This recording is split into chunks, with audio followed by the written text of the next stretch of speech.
The surprising power of a solar storm, presented by Science at NASA. Solar storms are best known for the effect they have on Arctic skies. The aurora borealis is a wonder to behold. Satellites, however, are finding more power up there than meets the human eye.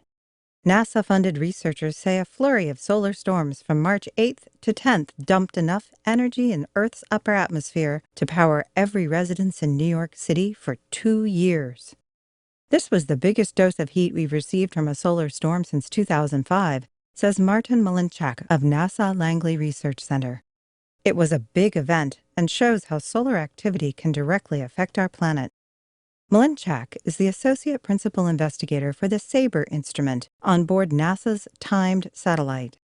SABER monitors infrared emissions from Earth's upper atmosphere, in particular from carbon dioxide, CO2, and nitric oxide, NO, two substances that play a key role in the energy balance of air more than 100 kilometers above our planet's surface. Carbon dioxide and nitric oxide are natural thermostats, explains James Russell of Hampton University, SABER's principal investigator. When the upper atmosphere, or thermosphere, heats up, these molecules try as hard as they can to shed that heat back into space. That's what happened on March 8th when a coronal mass ejection, or CME, propelled in our direction by an X5-class solar flare, hit Earth's magnetic field. Energetic particles rained down on the upper atmosphere, depositing their energy where they hit. The action produced spectacular auroras around the poles and significant upper atmospheric heating all around the globe. The thermosphere lit up like a Christmas tree, says Russell. It began to glow intensely at infrared wavelengths as the thermostat effect kicked in.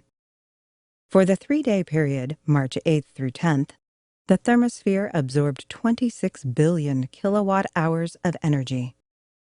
Infrared radiation from CO2 and NO, the two most efficient coolants in the thermosphere, re-radiated 95% of that total back into space. In human terms, this is a lot of energy.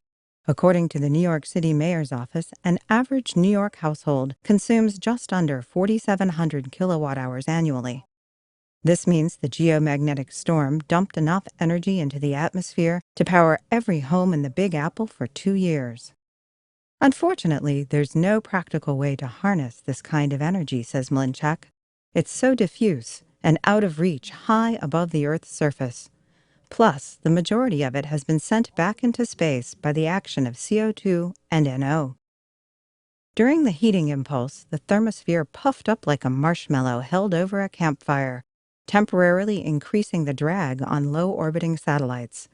This is both good and bad. On the one hand, extra drag helps clear space junk out of Earth orbit. On the other hand, it decreases the lifetime of useful satellites by bringing them closer to the day of re-entry. The storm is over now, but Russell and Malinchak expect more to come. We're just emerging from a deep solar minimum, says Russell. The solar cycle is gaining strength with a maximum expected in 2013. More sunspots flinging more CMEs toward Earth adds up to more opportunities for SABER to study the heating effect of solar storms. This is a new frontier in the Sun-Earth connection, says Malinchak, and the data we're collecting are unprecedented. For more news about the Sun's surprising powers, visit science.nasa.gov.